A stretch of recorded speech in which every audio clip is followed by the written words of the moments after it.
Start moving my mouth and making sounds come out. Yes! On the screen. Yes! Anyway, here we go.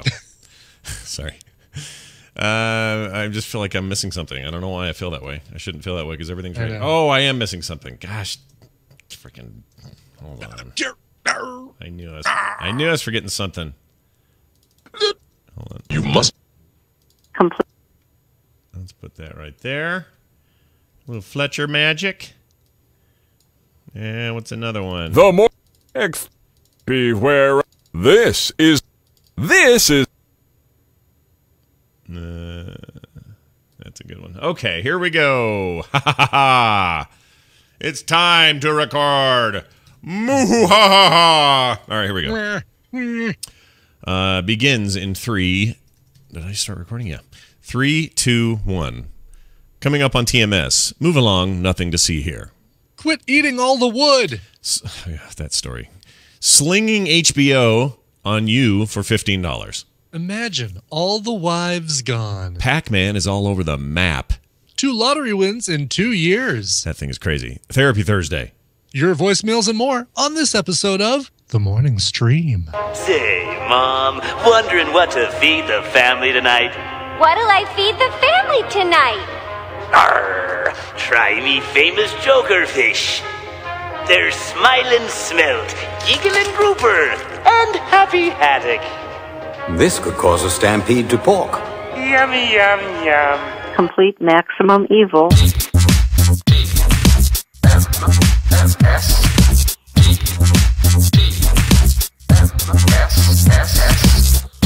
The morning stream. You're soaking in it.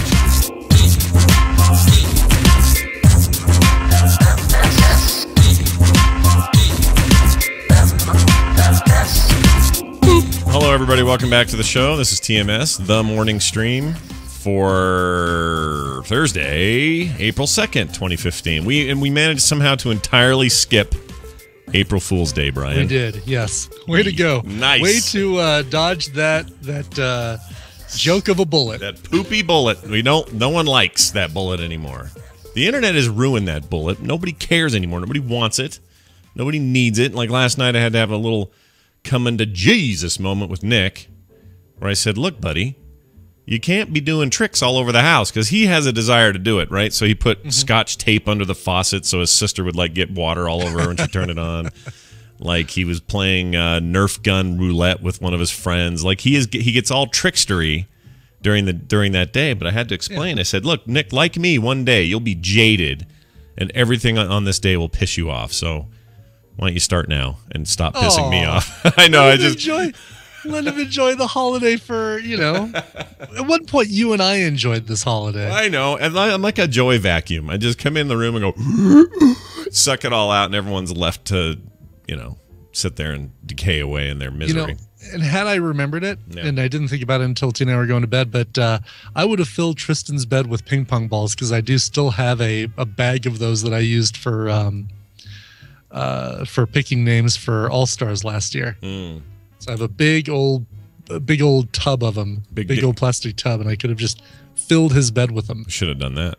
I should have done that, but I forgot. Well, There's still some fun to be had. I just think it doesn't belong on reputable news, shopping, and information sites. Right. I was mad at Amazon yesterday because I got there and it looked like it was 1998. Yes. And I went, oh, that's real cute for about 5 seconds. I was like, all right, how do I get out of this? Exactly. Yeah, there was no obvious way. I did the same thing. It's like, fortunately, I had a link.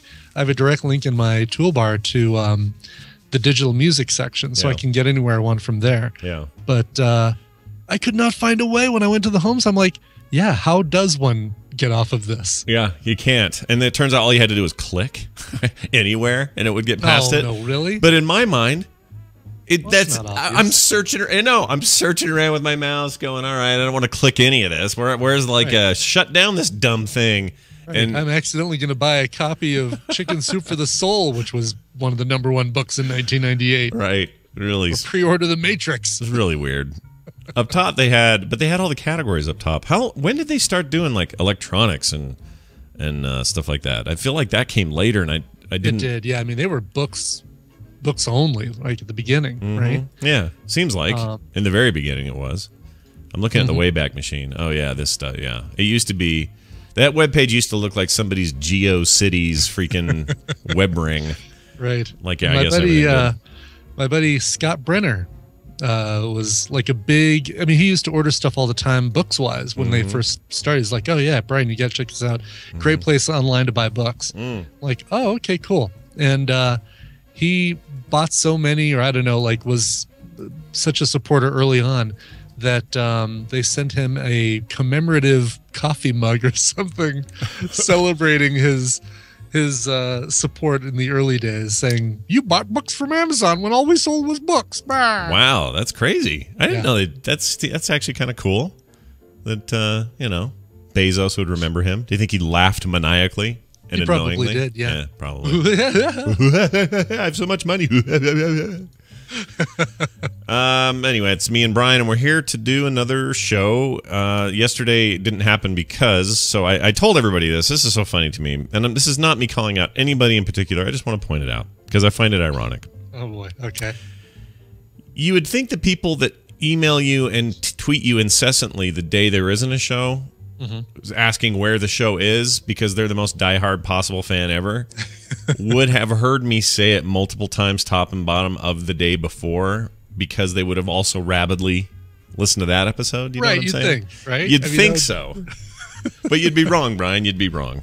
Anyway, no big deal. It's fine. It's only a few people. But we missed it yesterday because I was supposed to go and give testimony or some deposition type stuff for a pending lawsuit, which I can't talk about. I did find this out. I can't talk about the actual lawsuit, so I'm glad I've been sort of mum on that point, because I don't want to get anybody in trouble or say something dumb. Yeah. I don't honestly. I remember and know very little that I probably couldn't hurt it if I wanted to. But it's just one of those things, and I had a few people write in and say, "Yeah, I had to do one of those, and this is how it went," or whatever. And somebody had emailed and said, "Yeah, well, I had to do one of those, and they settled last second, like the very last minute. They settled the thing, and so I didn't have to go to trial or go much further." And I thought, "Oh, that'd be nice." But off I go. Let's do this. Guess what, Brian? What, Scott? Well, I got turned away. They said, "You don't need to do it because it looks like we might have a settlement, and there's still a chance you need to keep our next appointment, which is next week. But just in case, or what am I trying to say? If this thing goes through, you don't have to give us testimony today, or whatever it's called. You don't have to be deposed today, and this should all go away. Like, it'll all be fixed, and I think we're good." So, completely uneventful. I know everybody wants me to have a story. Like, "Yeah, somebody grabbed my crotch while I was trying to give some information." None of this happened. It just was like, "Sorry, we don't need you." And so I don't know how it's supposed to go next week. I'm really hoping against hope that it truly is going to be settled and I don't have to deal with it. Not just because of the time inconvenience. All those things matter. But the main thing is I really don't remember anything. Like, I don't feel like I'm not of use to anyone, Brian. I'm like a dried up old man. Sure. Well, I mean, there'll probably be stuff like, all right, did you work there from this date to this date? Okay. Yes. Do you? Here, wait. Let's role play this. You're the lawyer. Go ahead. Yes. Question. I'm on the thing. Here. Do we have a here? Here's the problem: is I've got one question in the barrel, and that's about it. All right. That's okay. We were good at improv. Here we go. The judge says, "All right, order, everyone. The witness will answer the question. I demand it." Okay, go ahead. Question me. Is your name Scott Johnson? Sorry, I got to take this seriously. Yes, it is. Yes, sir, it is. All right. Did you work at the aforementioned company from December 1999 to May of 2004? The best of my recollection, yes. Okay. Do you remember working with a gentleman named Schmandy Schmalux? I did, but he pronounced machete wrong. So it's just yes or no. Oh, sorry. Sufficient. The witness will stop being an a-hole and answer the question, says the judge. "Oh, I'm sorry, Your Honor. Yes, I did. Yes." Do you need a glass of water or anything? No, I'm fine. I'm okay. Are you the good cop or the bad cop? Oh, wait, this is the court.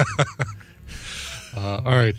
During your time working with Schmandy Schmalux, did he ever offer you any chorizo? No, but but he did touch me in my swimsuit place. Did he ever pressure you into trying chorizo? Well, he kept calling it a chorizo, but I'm not sure what he was referring to. And then this rolls. All right. Thus endeth today's Playhouse adventure known as... Thank you very much. Scott does not have to go to anything. So, yeah, it's all good. I don't really know what's going to happen next, but I'll keep people informed. Thank you for bearing with us. As much as it was a quote-unquote, ended up being a false alarm, it's still... It's still kind of killed my morning, so there you have it. Sure, and it still has the potential of killing a couple more mornings. Yeah, I'm really hoping it may kill a whole week if it goes to trial, and I don't want that. Oh gosh. And who knows? Oh gosh, let's not think. You know what? You're gonna be up. It's not like you're going to be up on the stand for a week. No. Yeah. It might take a long time though. Those things tend to drag out, and the way I see it is, I'm going to look at it the way you always look at things. You have you and my wife are good at this. You're like compartmentalize until it matters. Mm-hmm. I'm terrible at it. I worry about things way in advance. Like there's probably something 10 years from now I don't even know about that I'm already worried about, right? So I need to just go, if it happens, it happens. But I can't do jack poo until it does. So instead, I'm just going to wait for it to happen, and this will be my theme. Jollily go about my business. I was waiting for a whoo at the end of that. Oh, I haven't done that in a while, have I? Hold on. No. Still have that here? I don't think I have that on the board, the main board. I have it somewhere. Oh well. All right, that's okay. Chicken shit money. Oh, that's not it. That goes well with it. Perfect. Yeah, I guess so. All right. I'm more advice, more dog advice. Everybody came through with a bunch of great training advice, and specifically when it comes to this particular breed or this combo of breeds. Yep. Yeah. Mm-hmm. And the most effective thing. Is this a very peeing breed? Is that what you discovered? Yeah, it's like any of the quote unquote toy dogs, like the miniature versions of dogs. They tend to do this, I guess. I've been reading a lot about how little mini poodles and small Shih Tzus and this Min Pin that we got and the other little dogs that people like. Mm-hmm. They tend to do this especially when they're puppies. But they can all be trained. It can all work out.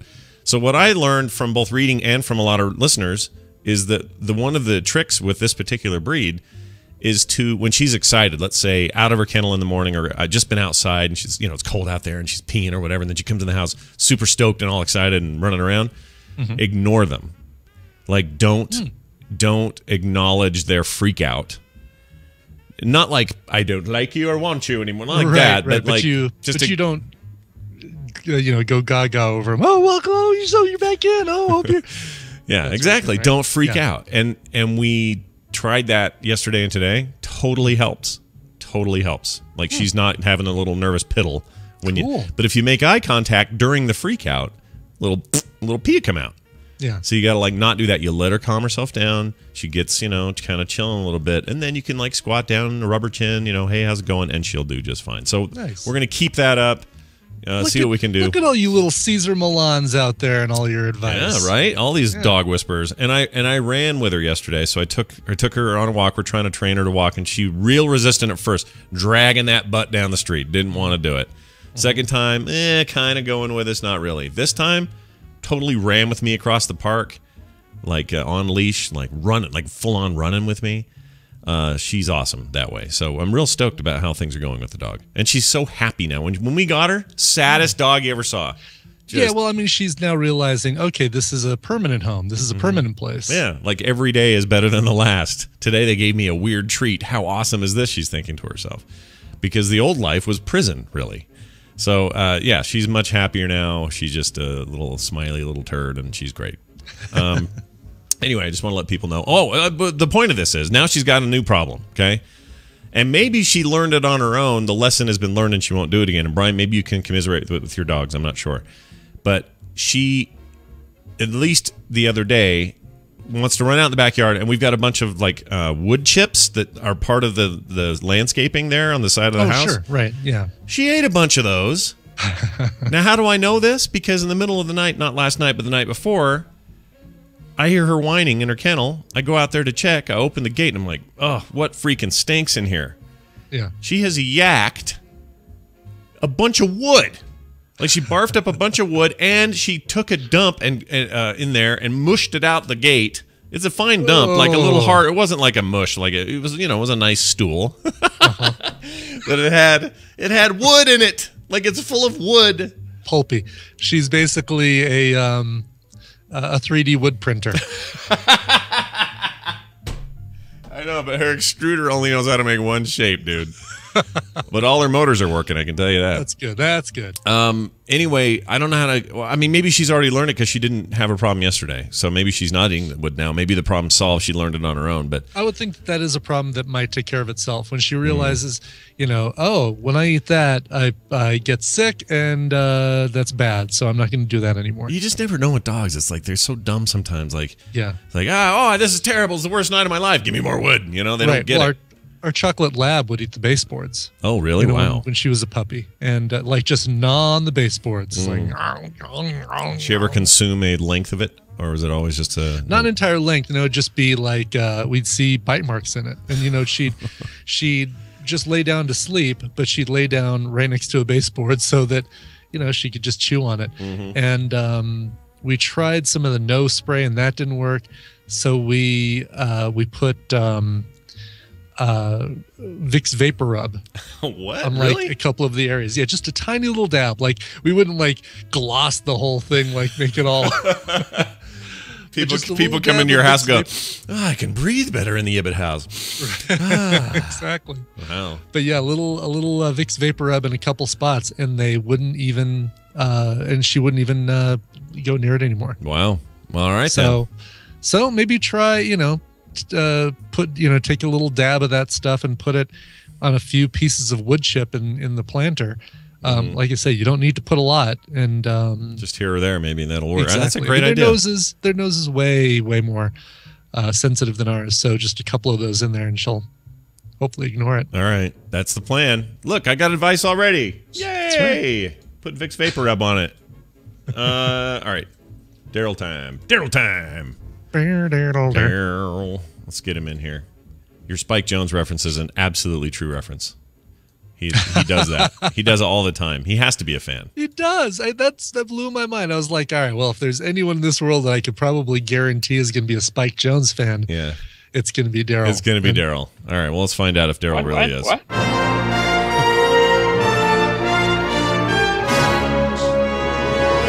Stump a Trek Nerd, brought to you by...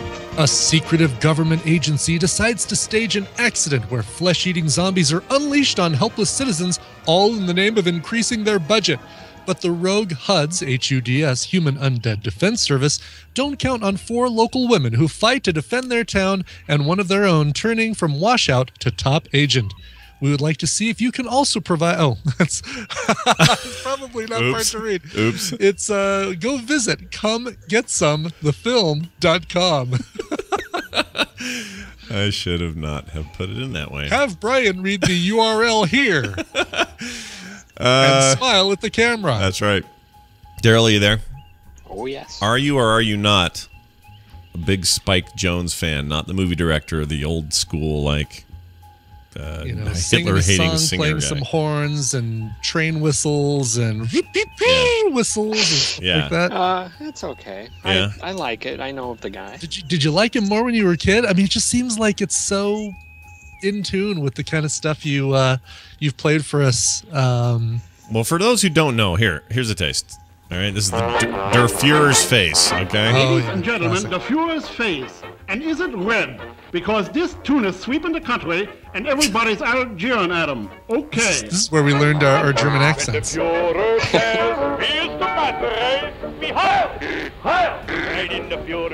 right, so it's just, goofy honking horns, blowing kazoos, kind of weird music from the day. And I don't have any horns or kazoos. No, but it just seems like something you would have heard a lot of on Dr. Demento or something. And you because I hear on your Vines all the time, you're doing that voice, like that Spike Jonze thing. I was shocked when you didn't go, oh yeah, I've got every album and they're all on tape too, and I saw them in concert in my dreams or something like that. But you didn't do that. No, none of that. All right. Well, who knew? I didn't know. Did you know, Brian? You didn't know. I didn't know. None of us knew. Yeah. All right, Brian or Daryl. Let's forget all about that. Let's put that in our past. Let's talk instead about the next generation in today's quiz question about Star Trek. Let's see if you can go perfect 3 for 3 this week. In the Next Generation episode, Ethics, okay? You know the word. Worf is paralyzed, all right? I remember this is like the double organ thing. Dr. Toby Russell comes aboard the Enterprise to help. During her time there, the Enterprise is treating injuries from the crew of the USS Denver. Hey, Brian. Oh. Yeah, and how about a bite of the taste of the Denver? Beam aboard the transporter room of the Denver. Dr. Russell tries some experimental medicine on one of them. What is the name of this experimental medicine? Okay, so here are your options. A, Baratheum. Didn't he die from a beaver killed him, or a boar? Yes, amazing. Yes, he was on a hunt. I guess if I remember correctly. It wasn't a beaver, I guess. The metrazine is your next one. C, trianoline, or D, stenofol.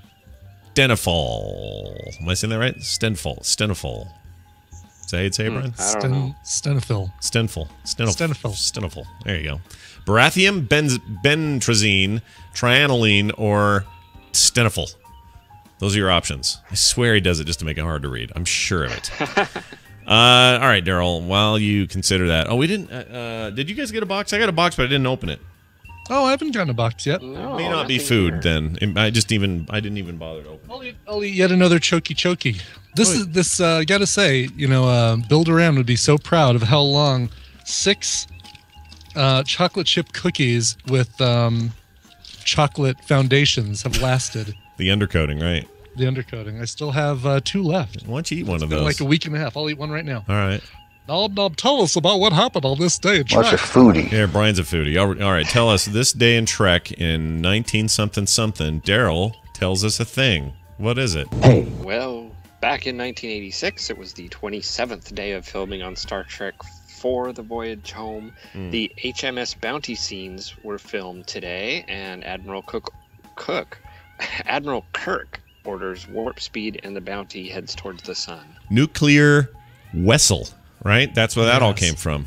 Mm-hmm. Yep. And they got on the thing, and weren't they on there when Scotty grabbed the Mac mouse, the original Mac Classic? Talk to a Mac Classic or a SE30 or whatever that thing was. He goes, computer.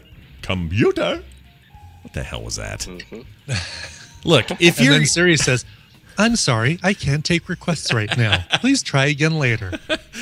But what's dumb about that, I've always maintained this about this movie. It drove me crazy. A lot of that movie drives me crazy. But the main thing that bugs me is that Scotty, as the premier Federation engineer that he is, right? Top of his game, nobody disputes it. He has no knowledge of Earth history when computers had mice. Exactly. That is bonk. That is total bonk. That's not even a word, and I'm using it. Bonk. Okay, well, let me ask you this. So you plop Nick in front of a rotary phone. Yeah. Would he know how to dial? He would. Well, he's not a telephone engineer. He would. Yeah. If he was a. Okay. Yeah, that's a good point. That's my only point. If this is just some schmo who grew up and clean the closet or whatever, clean the closet. What does that even mean? But if you're just a guy, then yes. But I feel like Scotty should know. Like Kirk knows all this ancient warfare, like captainry stuff. He's got like ships in a bottle and all that. Yeah. We're 3 of us all really, really good with computer stuff, right? Sure. We're big. We're maybe not computer engineers, but I'd say we're above average computer users. I would agree. Would you, if you were transported back in time with Alan Turing and the Enigma machine, would you know how to use it? Well, if we were transported back in time, no, we wouldn't. But what does it have? Does it have a crank? You just crank a crank. It has grab like whatever's a bunch there and of start cranks. working Did you not see the movie? Did you not see? I haven't seen that movie yet. I don't know what happens in there. Our Theory of Everything, or whatever it was called with what was the one with in Alan Our Turing Theory called? of Everything. Those are 2-3 movies now. I know. I can't even think of which one. What's that called? That's called Benedict Cumberbatch movie was called. What was it? What's that called? Didn't win anything, so I forgot about it really quickly. It's unfortunate too because everybody loves that movie. Yeah. Someone in the chat will now tell us because we've delayed this long enough. Whatever it's called. Anyway. It's one of those things where you struggle so hard to remember something. As soon as you try to remember something else, then imitation game. Thank you, E. Kardashiansky. Thank you so much. So you're transported back in time. You're plunked in front of the Enigma machine. Yeah. Do you know how to use it? I might if I had historical studied knowledge of it. Yeah. Mm-hmm. Like if I'm unless there was, okay, here's one excuse. Okay, I'll give Scotty this. I don't think that there was a huge war. Let's say there was a giant war and most things were destroyed and mankind kind of had to start over and become enlightened, and then we went into Federation time. Then I could see him kind of going, well, we don't really know what those devices were used for. There's some in a museum. There's a couple of melted ones, but maybe people talked into them. We don't know. Like maybe that happened. But I feel like he should be a studied historian. They've always done this on Star Trek. Like Picard knows all this amazing history of geological this and ancient discovery that stuff from millions of years ago because he's a scholar of it. You would think Scotty would be a scholar of engineering, computer stuff, and all that. I swear he would know. Yeah, they did it for a cheap. It was a cheap joke. It was a good double joke because it's like, all right, well, use the computer. Oh, okay. Hello, computer. No. You got to use the mouse. And he picks up the mouse. Hello, computer. Come on. It was a good double whammy of a joke. It was an okay joke. I just feel like they threw a lot of the baby out with the bathwater. Maybe it's arms and a leg, and maybe it's diaper. They could have just, I don't know. It always drove me nuts, and it's so stupid because I'm there with this totally cute girl I was trying to date in high school. I took her to this movie. I really liked her. And I'm watching the movie. What I should be thinking about is, this is very entertaining. Later we will get a shake at the Shake Shack thing. And after that, maybe hold hands. Like I'm thinking, how do I poke a hole in the bottom of the popcorn? Yeah, oh, jeez. That's exactly what I was thinking. But then, all I could think about was that dumb line and Scotty talking to a mouse. And it ruined the whole night. Anyway, all right, Daryl, back to you. So there's your things. Oh, and happy birthday to the 27th day of filming and all that. Tomorrow we'll celebrate the 28th day of filming. Where are we now? Oh, let's get back to it then. Your question here. You got barathium, metrazine, trianoline, or stenofil? Stenofil. Yeah, like chlorophyll, PHYL. Oh yeah, I guess it's the same. Just sten in place of chlor.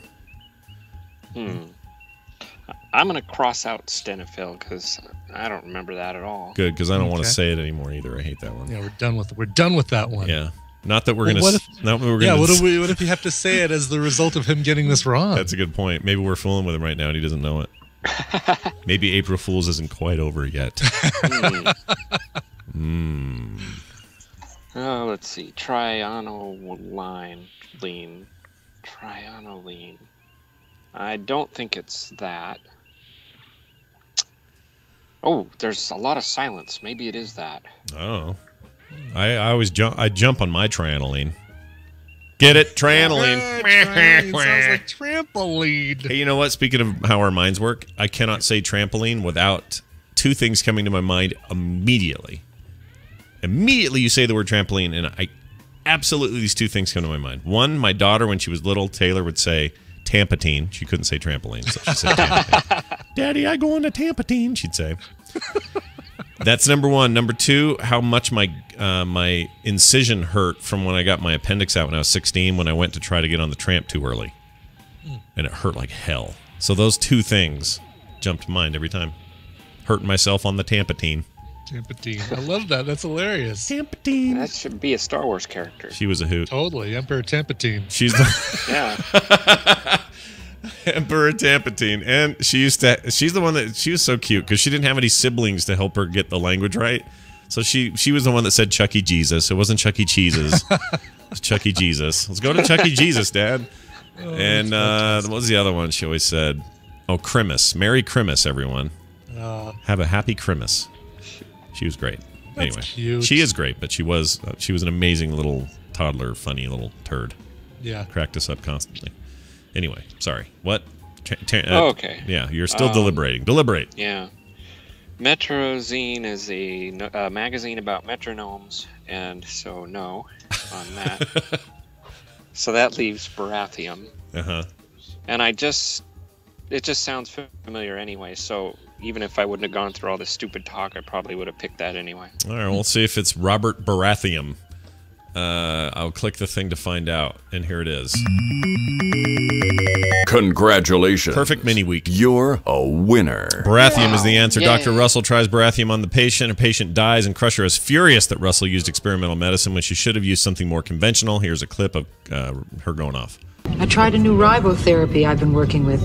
It's called Barathium. I've had some very good results. You used this man to test one of your theories. Barathium is decades ahead of leporazine and morthiol. Morthiol would have saved his life. His injuries were so severe, I don't think any conventional treatment would have saved him. The point is, you didn't even try standard treatment. Wow, she's really laying into her. Wow. Wow. You're fired. Slow down.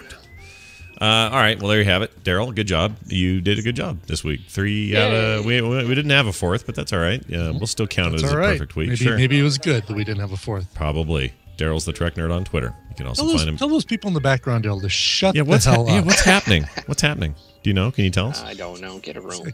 I'm trying to use the phone. Something's wrong with the coffee maker. The coffee machine's not working. Daryl is the Trek Nerd on Twitter and at This Week in Trek, thisweekintrek.com, and on the Grumpy Cast, and coming to Nerdtacular. We should tell people that. Be a part of the TMS a bit as well, and hopefully a little Grumpy Cast somewhere. It's going to be fun. I did find out, Brian, you know how we were all excited that we thought, oh, finally we got a musical artist who hasn't already been on NSFW or Night Attack. Oh, no, I didn't think that... oh, really? Because I was having a back and forth with a... Yeah. Oh, okay. I was having a fun little row with a We're not going to, they do this thing regularly. They do it on the regular. Yeah, they're... Maybe if we got Tay Zonday, then we'd be able to get somebody who hasn't been on... I think Tay Zonday has not been on there, but Tay Allen has. So Tay Allen has, and she's a regular. Yeah, they like her a lot. What was her thing? Oh, mass text. Mass text. I'm in your contacts. Why'd you get my mass text? That's the one. I'm in your contacts. Yeah. Jury does a really good version of that. Yeah, he does. Anyway, so take that, world. Daryl, leave us with a game. What are you doing? Okay. Is this a rejected Star Trek episode title or actual video game? Here's your theme. Oh, I can't find one. How about this one? Hold me if I'm dying, and vice versa, okay? All right. Die if I'm holding would be vice versa. What's the vice versa of hold me if I'm dying? Don't ask bad 1990s translated video game people because they don't know. Vice versa. Yeah. Anyway, sorry. Okay. Oh, wait. Here's you doing Chewbacca. All right, go ahead. Aladdin's Asteroid. Aladdin's Asteroid? Aladdin's Asteroid? It does sound like a video game, doesn't it? It does, but it's only because it's combining two. Aladdin the video game, and Asteroids the video game. Well, yeah, I remember an Aladdin video game. Oh, really? Like the Disney one? Art. No, the Disney one. Oh, the Disney one, sure, okay. It was really good, that game. Was it? Yeah. I want to say Shiny did that, or somebody who was better than the source material did that. Because normally, movie to game translations suck, but that game is great. It's really good. I think I could see it more being a Star Trek thing because I'm trying to visualize what a video game called Aladdin's Asteroid would be. And obviously it's going to take place on an asteroid. But what's the good? If this guy has 3 wishes, wouldn't he just wish to be off the asteroid?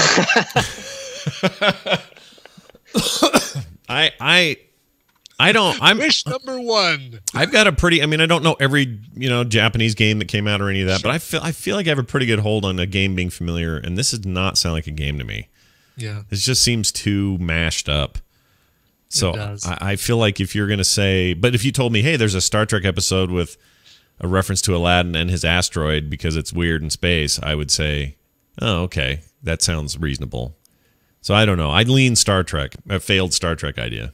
Yeah, I say Star Trek also. All right, Daryl, you've heard it. What do you say? Okay.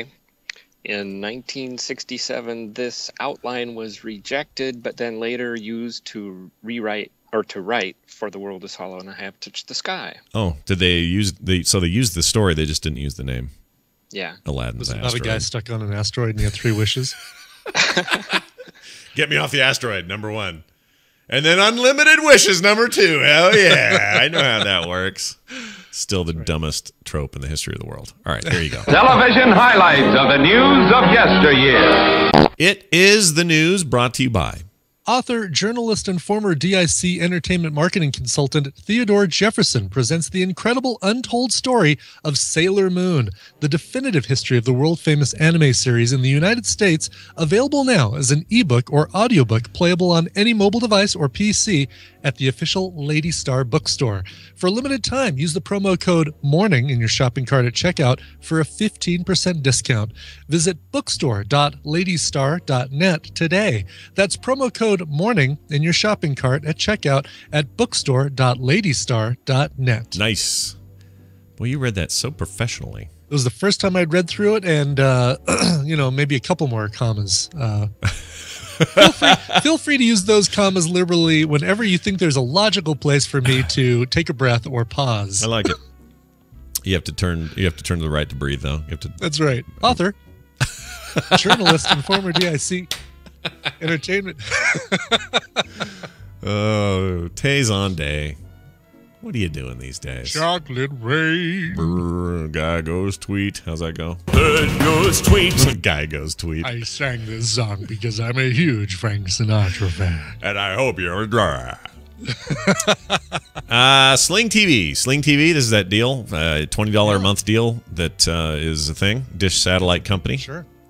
It's cool because it's a pretty good deal, actually. I didn't realize it was connected with Dish. Of course it is. Yeah, that's a Denver thing. Like it started. Dish Network started here in Denver. That's right. I think still headquartered there. Yeah, still headquartered here. Charlie Ergen, CEO on that. When we were Dish subscribers, we were like, at the very beginning, Dish subscribers, he'd have this thing on every Wednesday on one of the local cable access channel-y kind of things called Charlie Chat. Oh my gosh. And he would sit there with one of his coworkers, a tech guy, in their polo shirts, and take calls, live calls from people. And it was almost always, so I'm getting channel 312 okay, but when I flip to 313, it's a little fuzzy. Was this is post giant dishes and getting into the small dish market, or was this still? No, this was small dishes. But it was the best. It was the most entertaining damn thing to watch. That's amazing. For no other reason than this is what you get when you say, call in, ask us any question. Wow. So can you tell me when Matlock is going to be on Thursday? I can't find That's it. amazing. I would love that to be a thing still. And it's the CEO of the company with the tech guy answering questions. So good. He's married to Candy McAdams. They have 5 children. They live in Littleton, Colorado. He is very nice. Currently retired, I guess, or not doing anything with the company. But anyway, he's an avid mountain climber. He scaled Mount Kilimanjaro, Mount Aconcagua, whatever, in Argentina, Mount Everest, and base camp in Nepal. He's been at that base camp in Nepal. He is a member of the Colorado Mountain Club and has climbed all of Colorado's 14,000-foot peaks. Besides mountain climbing, his interests include poker and pickup basketball. I like to climb the largest mountains in the world where death is imminent, and I like a good game of poker. That's amazing. All right. He does have a very nice house. Holy cow! Look at that. They've got the Littleton top-down view of the Charlie Ergen house from Forbes.com. Holy cow, that thing's beautiful. Darn beautiful. Jeez. Yeah, hard to... Put in the chat room here. Enjoy that house. If I had $1 bajillion like him, I would buy a great big house, and I would still live here. Like, I wouldn't feel the need to, move to Malibu or some shit like that. No, heck no. I'd stay in Colorado. You kidding me? Yeah, why the hell not? I'd do it up there near Sundance or something. It's just some beautiful freaking, oh man. One day when my kids make themselves rich and then retire me. That'll be good. Yeah. See that photo, people? That's what you get for going on a 1-hour cable access channel every week on a Wednesday night and answer questions about tech support. That's what you get. That's what you get for that. That is it. Here's what if I was him, this is school kids. Here's a scene from his house. You ready for this? What's his name? Egan? Ergen, Charlie Ergen. Mr. Ergen, I do not want to mow that lawn today. There you go. And scene. That's what. Because look at that scene. Look at that lawn, dude. I know. Oh my gosh, that takes a fleet of people. A nice pool, and then you've got like a little, I don't know what kind of water feature that thing is on the right. But yeah, what is that?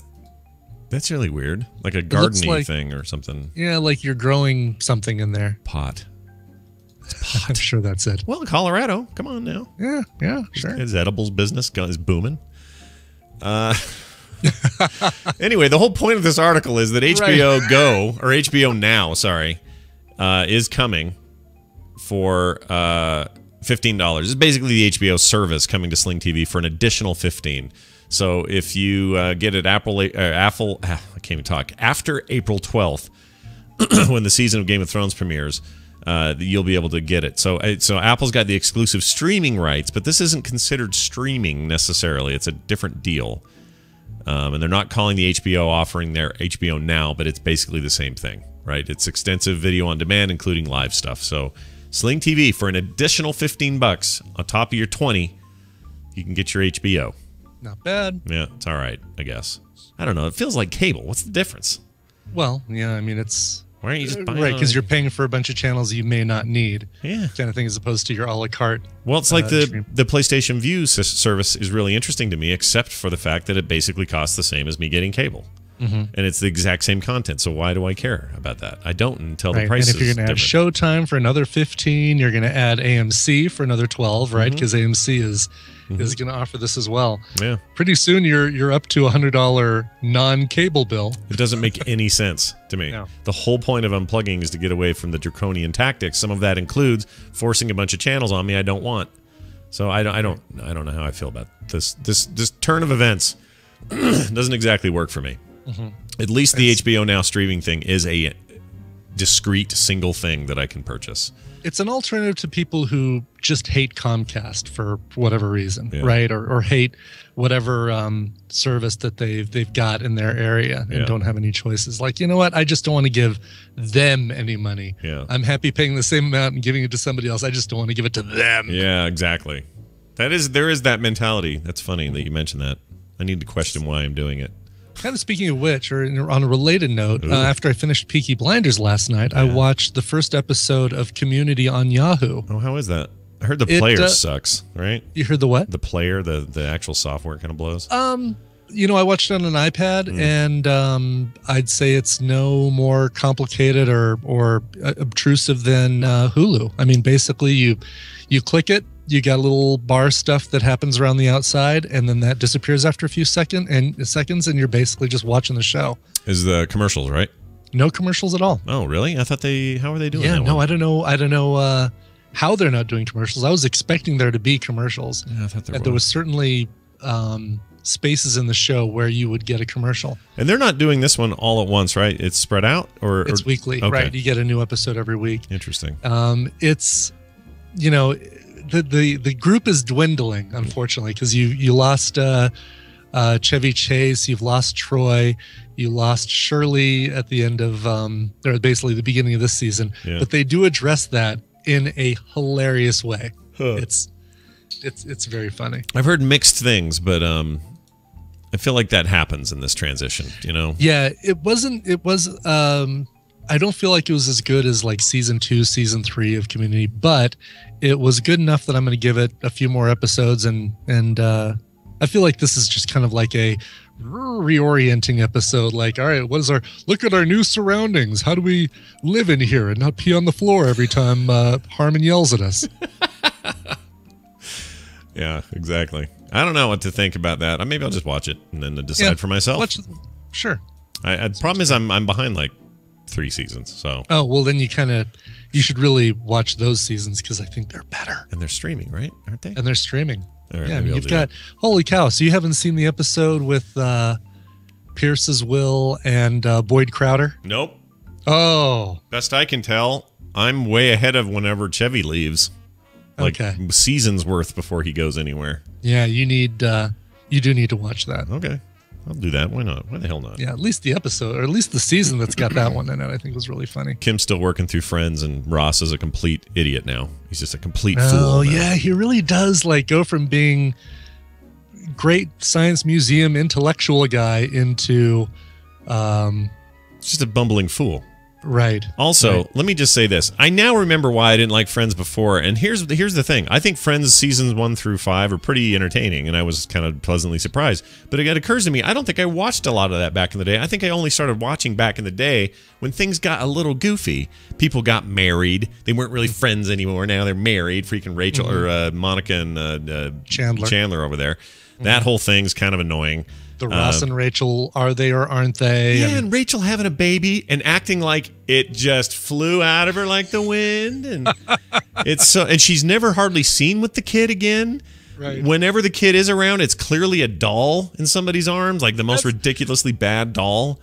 That's the thing with television sitcoms and children. They're a great plot point when they're happening, and then all of a sudden it's just like, the baby's really only around when it needs to be a plot device. What was it, Parenthood or Parenthood? I mean, you'd always see, after the birth of the baby, you'd always see I can't even remember their names anymore. Peter Krause, so and so Braverman, Mm-hmm. and his wife going out and doing stuff and this and that, and I'm sure they're not leaving the baby at home alone, right?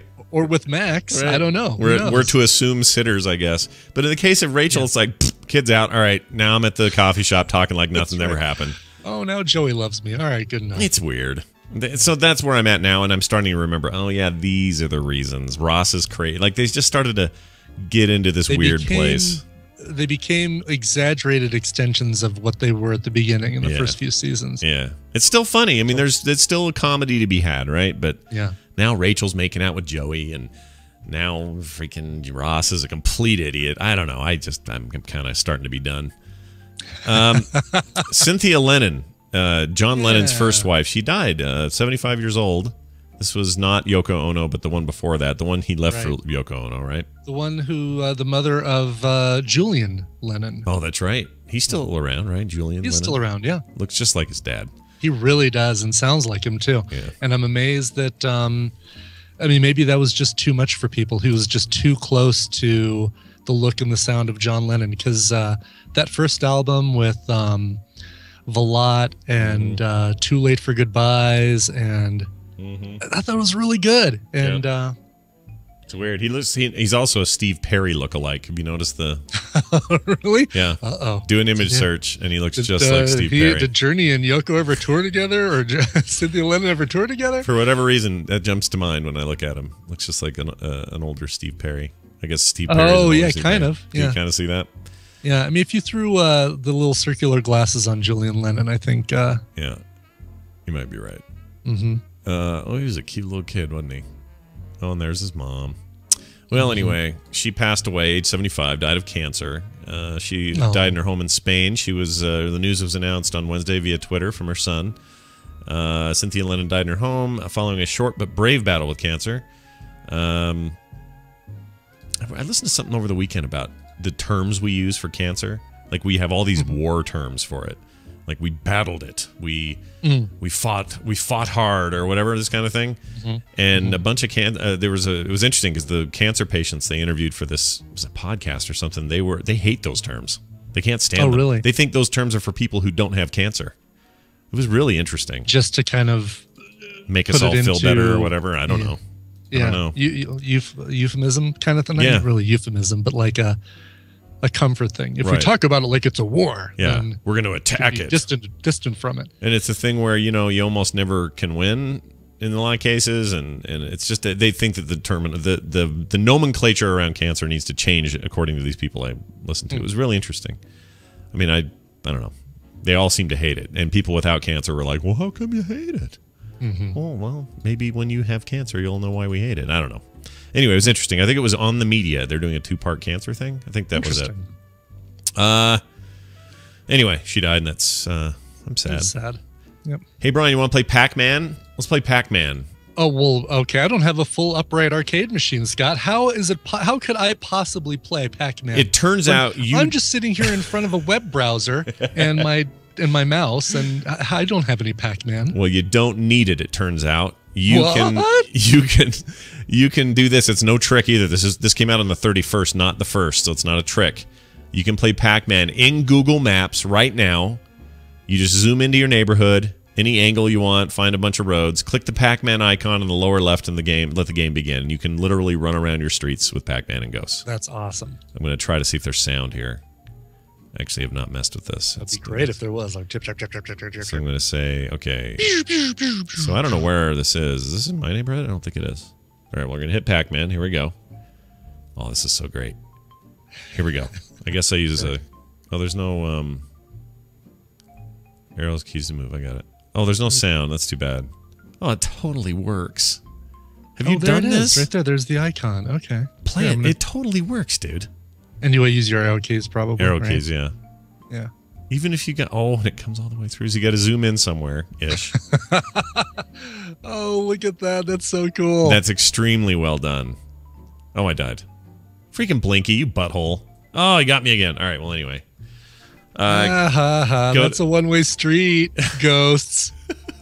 Oh, look at that. You come around the other side. Yeah, you come around the other side. Uses, nope. There's a lot of... I've got a lot of diagonals, and I don't know how I'm gonna turn on a diagonal. Yeah, you just got to kind of work your way down them. It's pretty forgiving. It is. It's funny because I go off the screen on one side, and then all of a sudden I'm in the other lane. Oh! That's it's my favorite thing they've ever made. That is really, really cool. Isn't it well done too? I mean, it's all in like HTML5. It's really smart. They do have sounds. There's a little sound icon. Oh, I missed that. Okay, we're gonna do that so people can hear it. Hold on. Google Maps.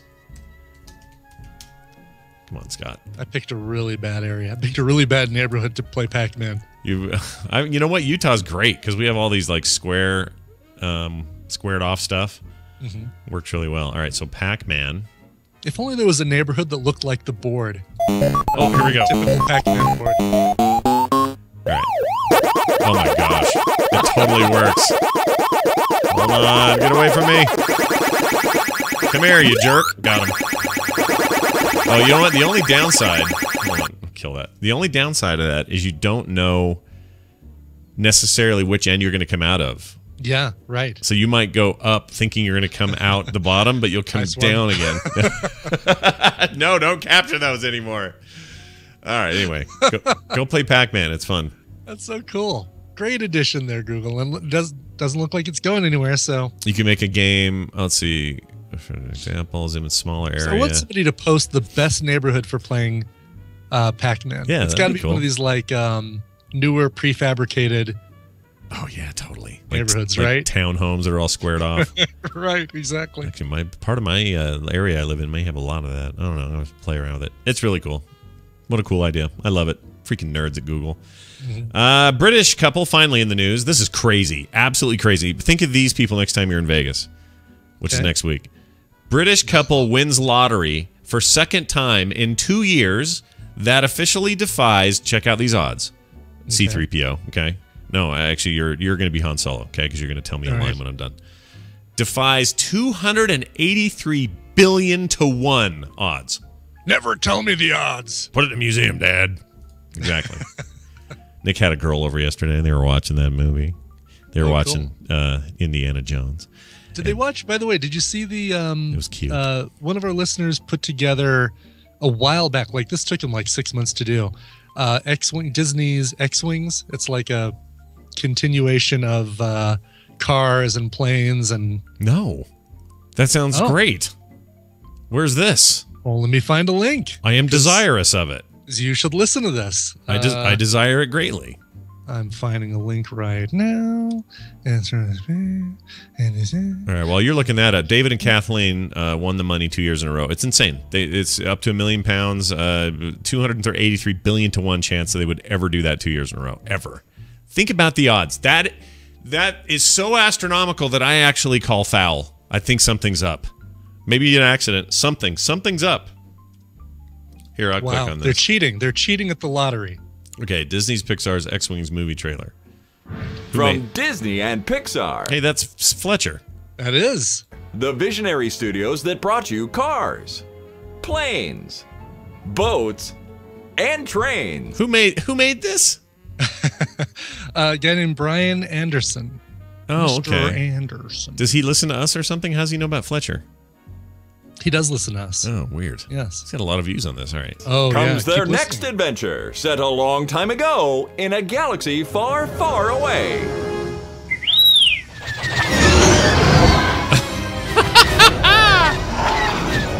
This is great.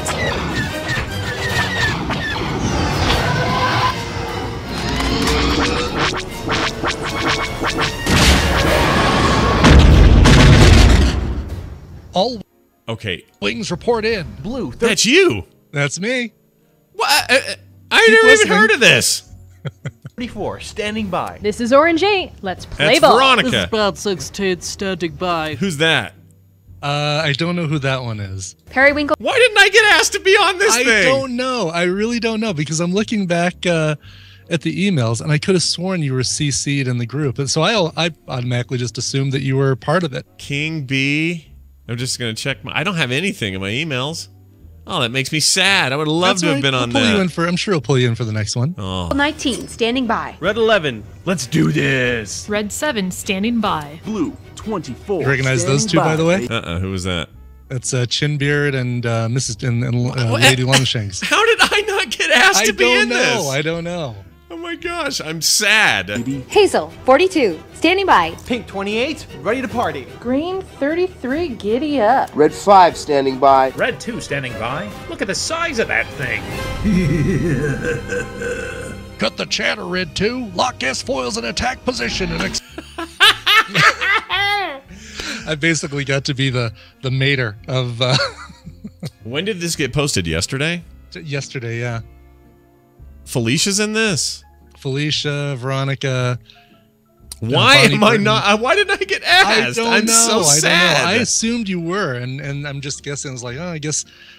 I never when got this an came email. out, I was listening for you, and I was like, I guess he didn't record anything. I didn't for even it. get an email. That makes me sad. I'm sorry. I didn't mean to. No. It's okay. Hey, listen, B man. What's his name? I don't know his name. Yeah, Big B Studios. I'll remember this next time you need a voice helper.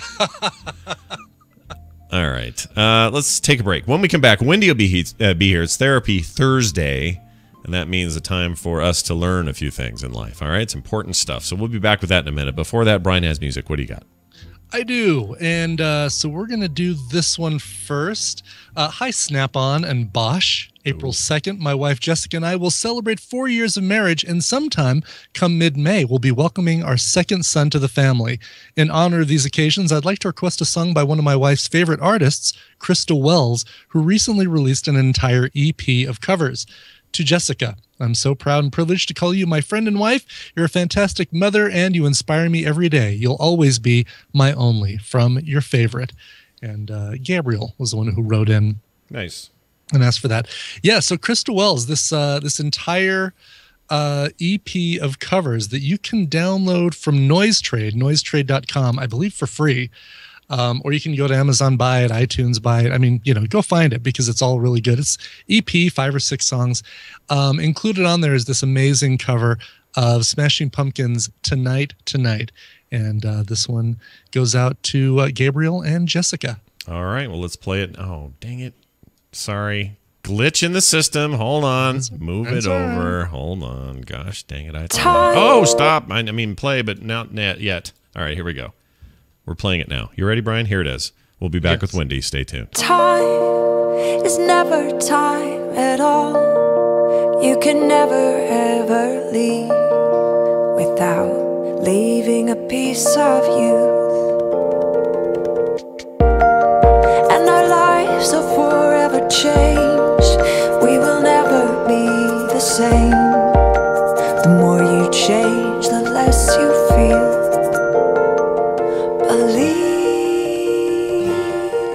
Believe in me. Believe.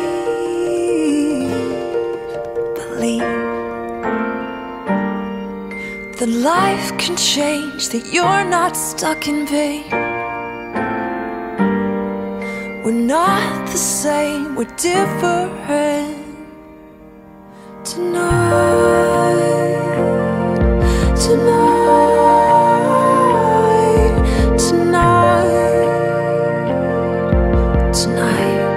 so bright. Tonight. tonight.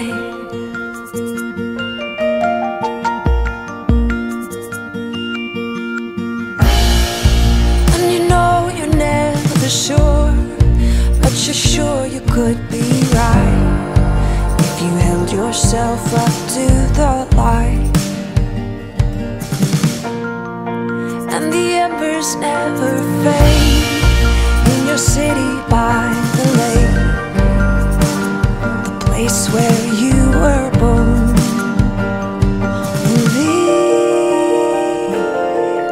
Believe in me, believe in the resolute urgency of now. And if you believe there's not a chance tonight,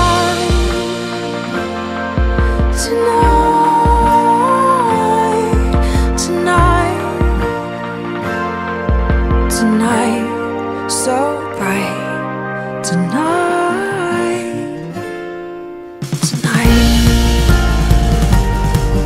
we'll crucify the insincere tonight.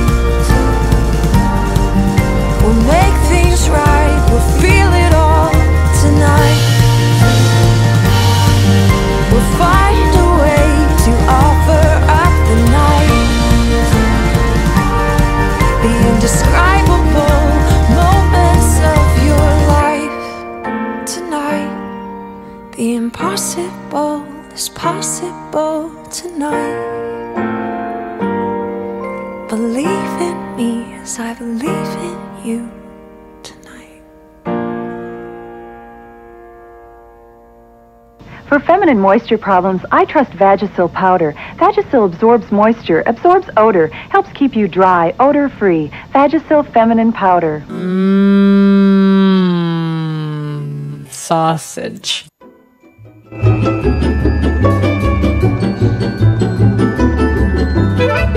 This is the morning stream, and we're gonna need a bigger boat.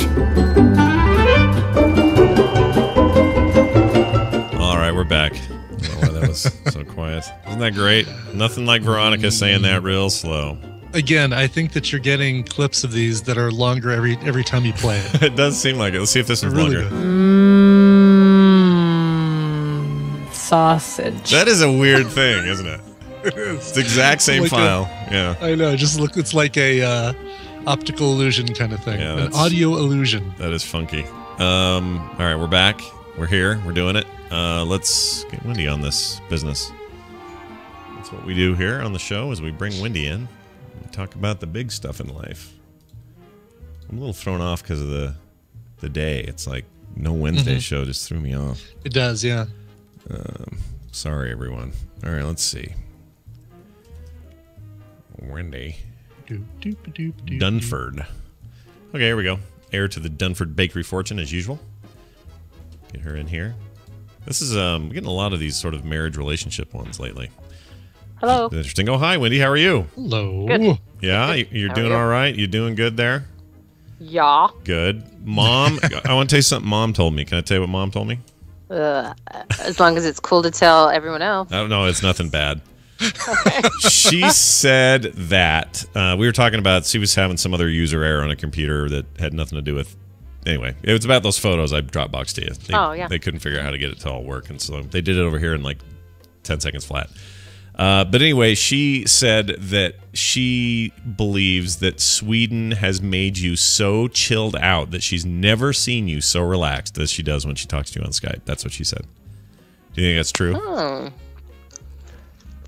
Maybe. Yeah. I don't know. I don't know. I said, well, that sounds good. She goes, it is. I just love it. She just looks so relaxed and just so this and that.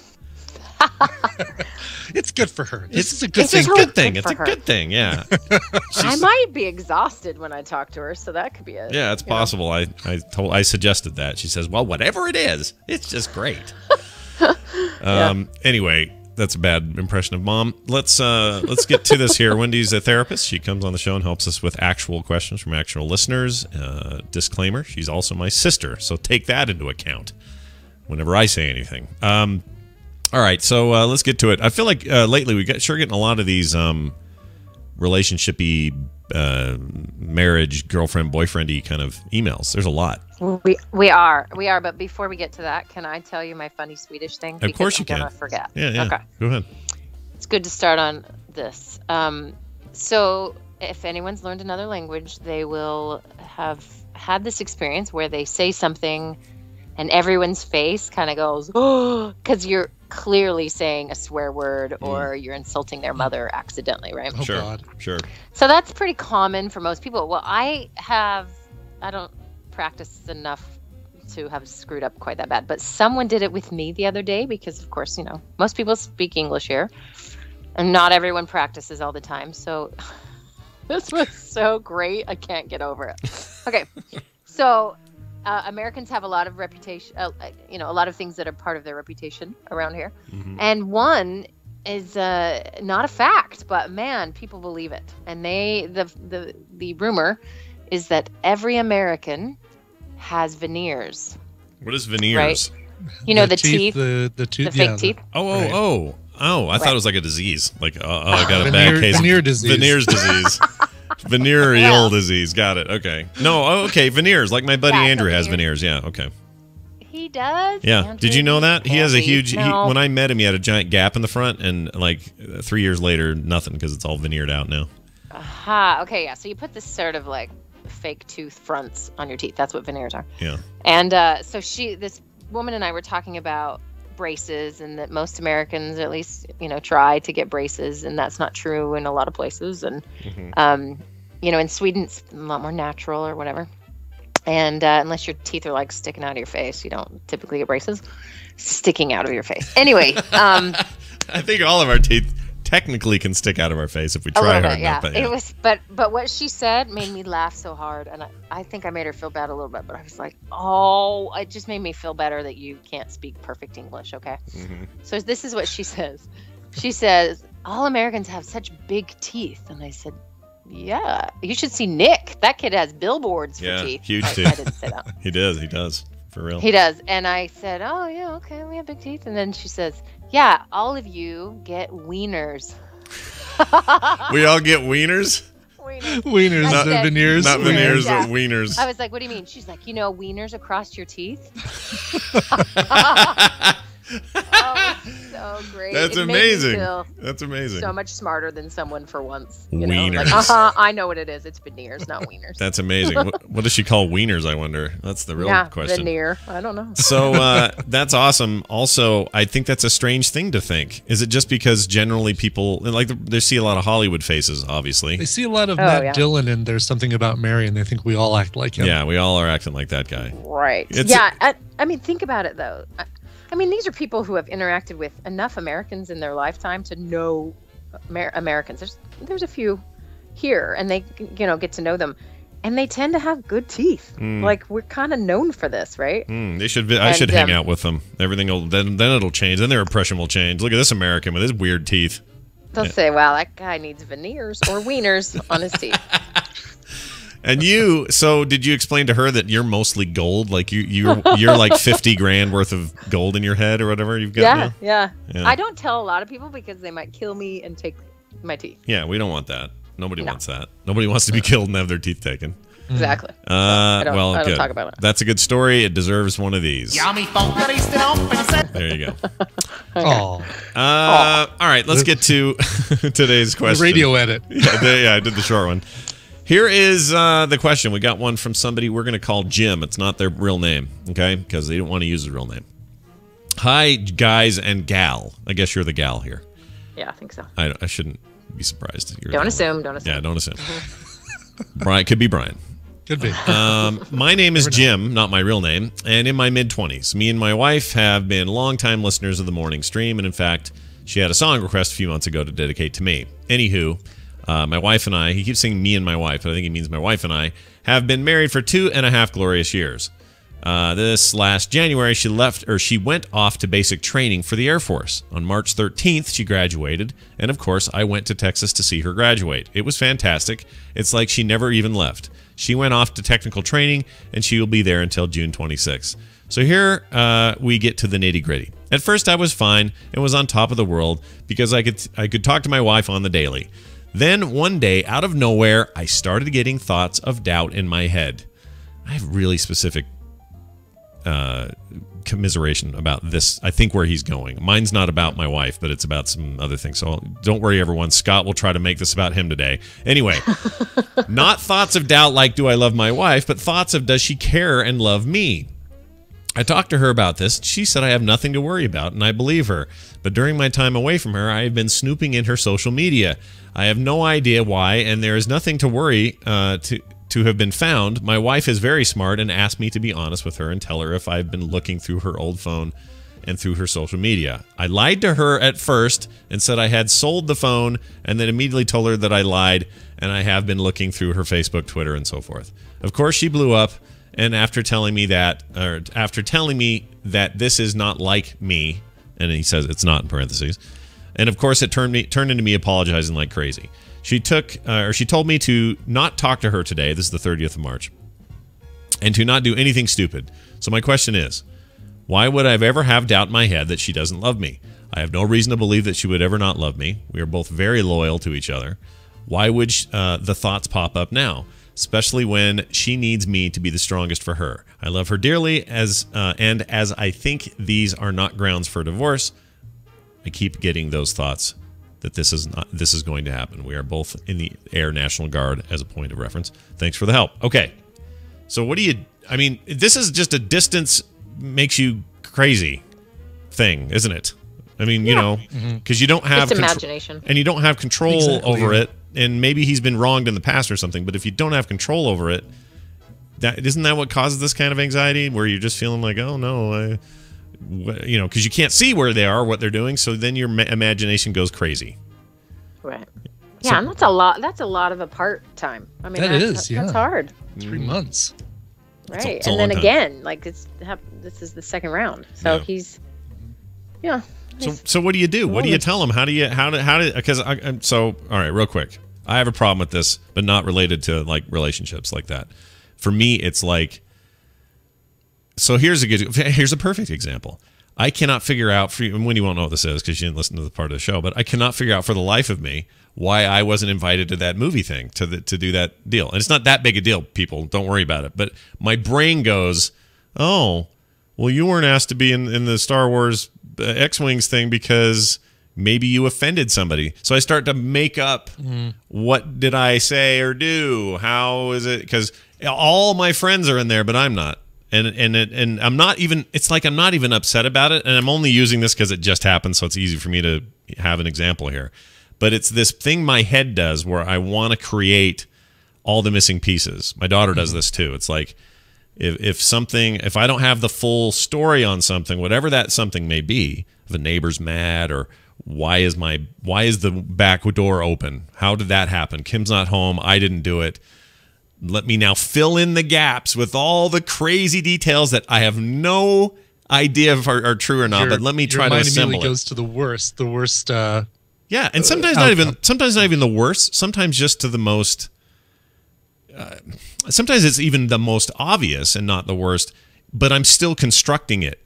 Like I'm still making it up because I don't know. It's like having a history book that says, and then Napoleon blank, and I have to come up with what Napoleon did. Does that make sense, Wendy? Yeah. Yeah. It's called improv. All right.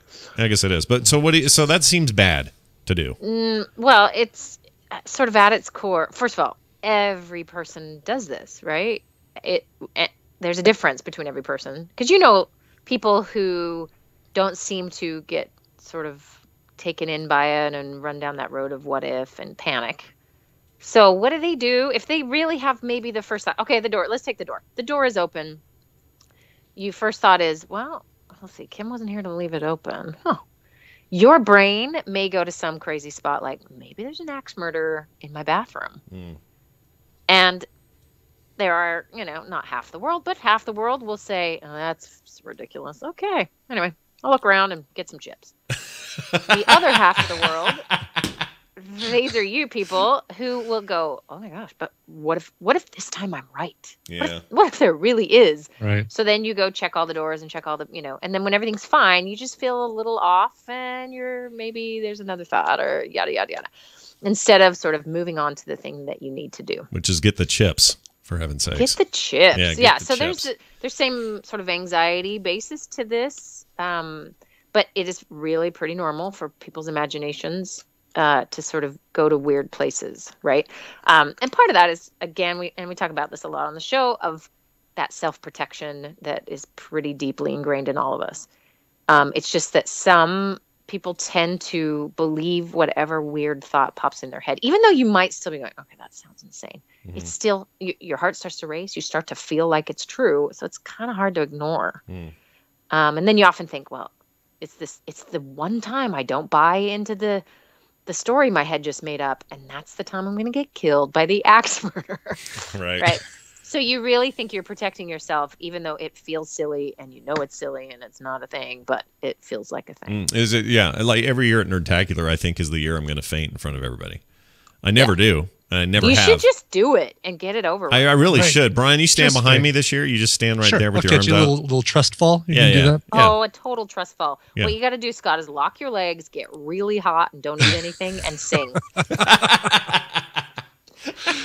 Right, run some laps really quickly before you come in. Well, I got the don't eat anything part down. I guess the other two I could work on. You're good at that. Yeah. So I don't know if you know this, but I passed out singing in a choir when I was a kid. I do remember hearing about this. Yeah, I never saw it. I think it was mom's. Was it mom's group thing? No, it was like a children's choir, and I was on the back row because I'm tall, and I locked my knees and sang and got hot, and I passed out.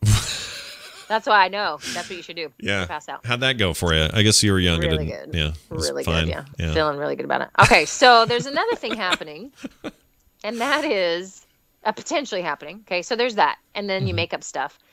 But what I'd love, why can no one read my mind when they email? I want to know, was she mad because you looked at her social media, or was she mad because you lied to her? Because you initially lied about it. Yeah. Yeah. Because if I was just thinking as you were reading it, like trying to imagine if I checked Adam's social media, which is so minimal, it would take me a half a second. If I checked it and then he said, "Oh, have you been looking at my social media?" I'd be like, "Yeah." If he got mad, I would be uber suspicious. Like, why are you mad? Yeah. First of all, it's social media. You're telling everyone you went to fourth, grade with your dumb status or whatever, right? Yeah. So that's a really important question. If she's mad because of that, I'm guessing she's mad because he lied to her. Mm-hmm.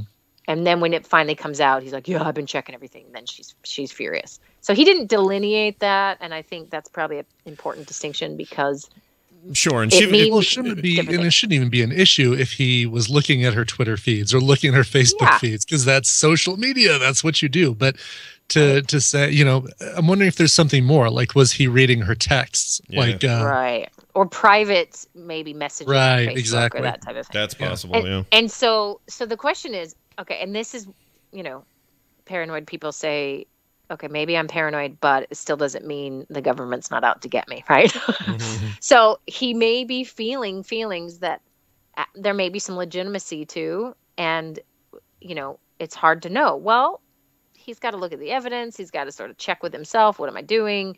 And then, make sure the relationship is strong. But lying to her and sneaking behind her back, I mean, who's the one that's not being trustworthy at this point? Right? So this is where we start to behave in ways that are not congruent with the way we expect someone to behave with us. So if he flipped places with her and the same thing happened, he might be like, well, I could understand, because he knows how it feels to be him. But he wouldn't want to be treated that way. He wouldn't want that sort of message of, I don't trust you, done in such a sneaky way. Mm-hmm. So I think it's helpful for people to sometimes say, okay, if my spouse suspected I wasn't being faithful, how would I want them to approach me? Because I'm not. I am being faithful. So how would I want that to happen? And I'm sure it's not sneak around on your phone and lie to you, right? Because who seems suspicious, right? That's all I'm saying. Yeah. But there might be something else happening here. I don't know. I'm just pulling this out of nowhere. But it's pretty common, so it's possible. Yeah, we're not. So yeah, preface this by saying whatever you're about to say, it doesn't necessarily mean that's the answer. But with limited one email and not 3 client visits, not enough information. Yeah, you kind of have to Right. come up with what you come up with. Sure.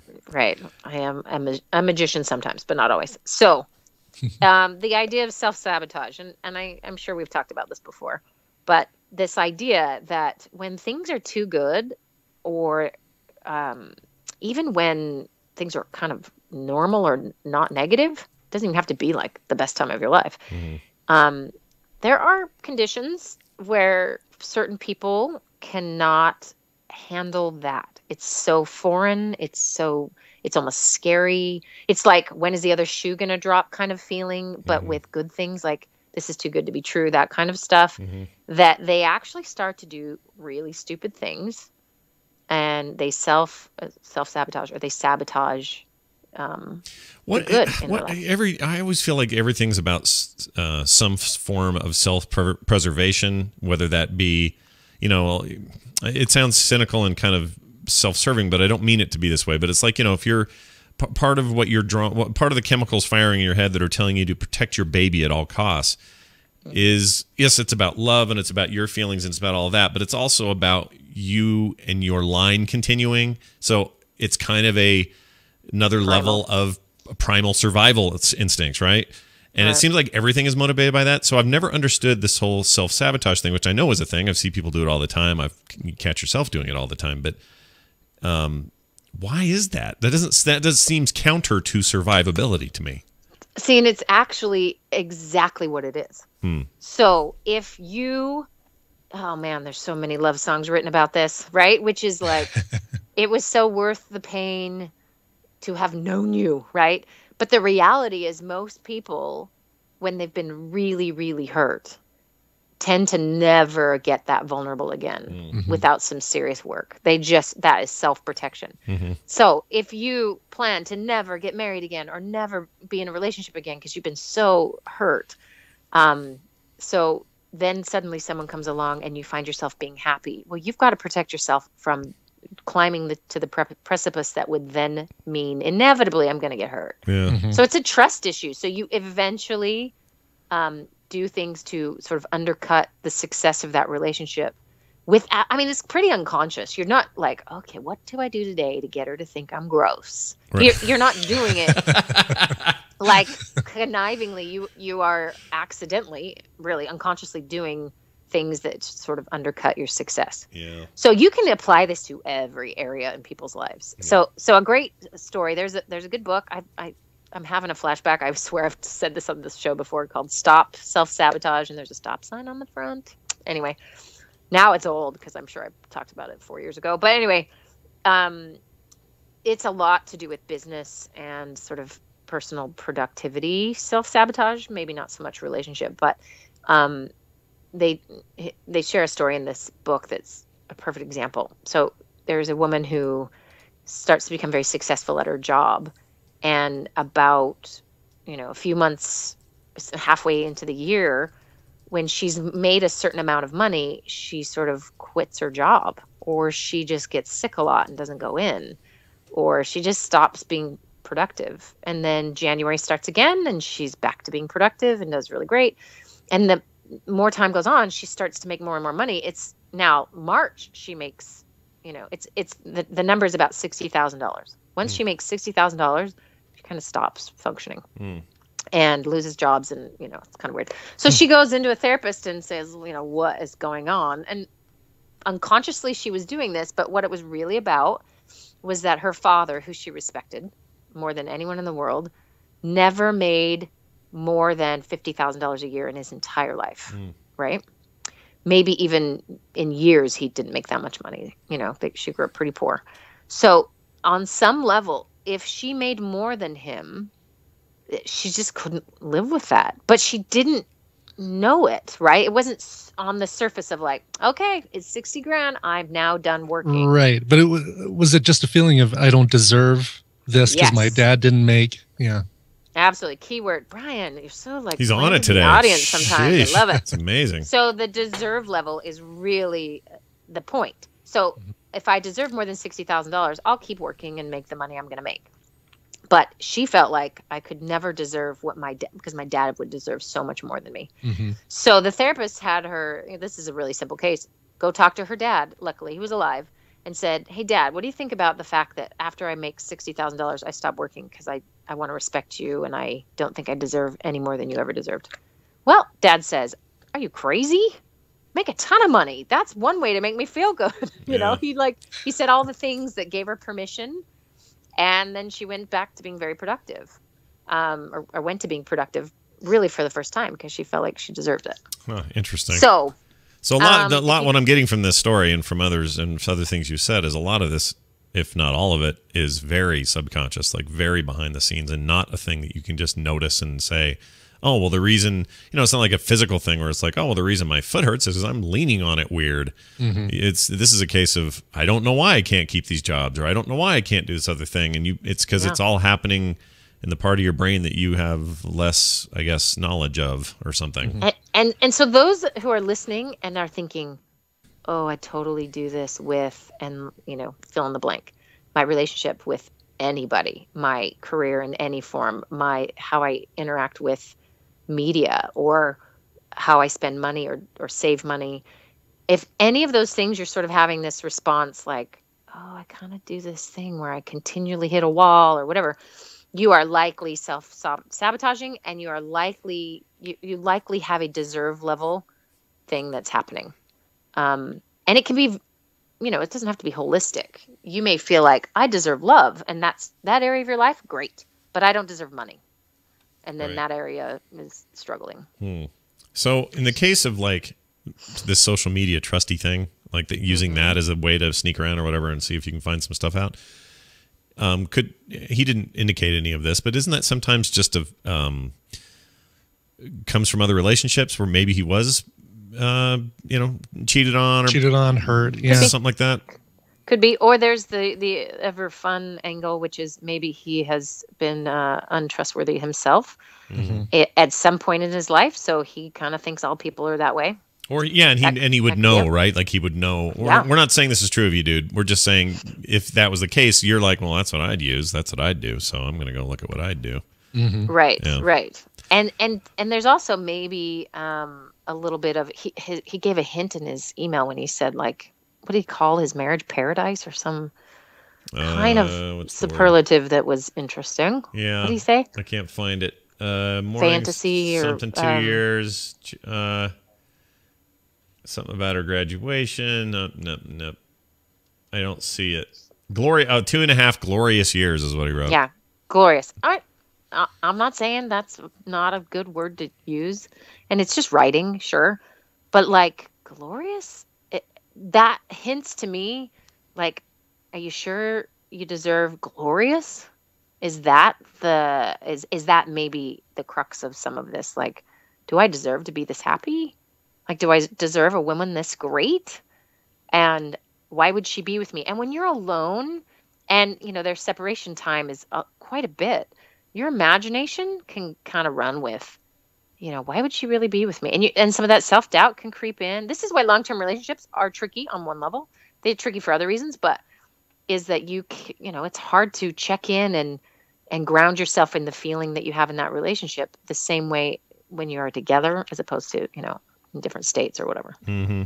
So one other thing I would say about the social media end of it, and I've talked about this on the show before, but the 2 or 3 times that, to the life of me, I don't understand why, but 2 or 3 times that fans have sent naked photos of themselves to me are also those times are marked with both shock and awe that anyone would do that, but also they're always marked with, Kim, get in here, you gotta see this.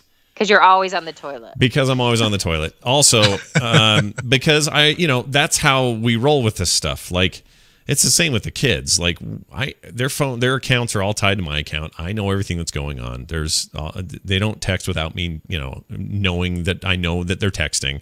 So they know that at any given time there could be an audit. Basically, we're like the IRS of social media in this house, and they know that and they act accordingly. In the case of Kim and I, it's never like it's always been, and this is just, I think since you guys are only 2.5 years into this is a good time to maybe establish this if you can, but it's like a joint bank account. You got to know what's going on. And so just know, like, have access to it all. Know that it's happening.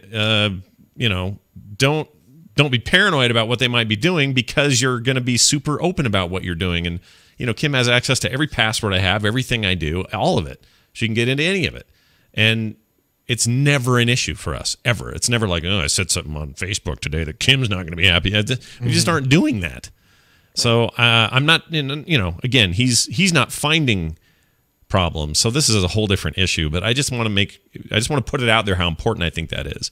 That it's that teamwork thing everyone talks about. Guess what? That bleeds into modern conventions like technology, like, whatever else there is, whatever other things in our modern society that we have to deal with.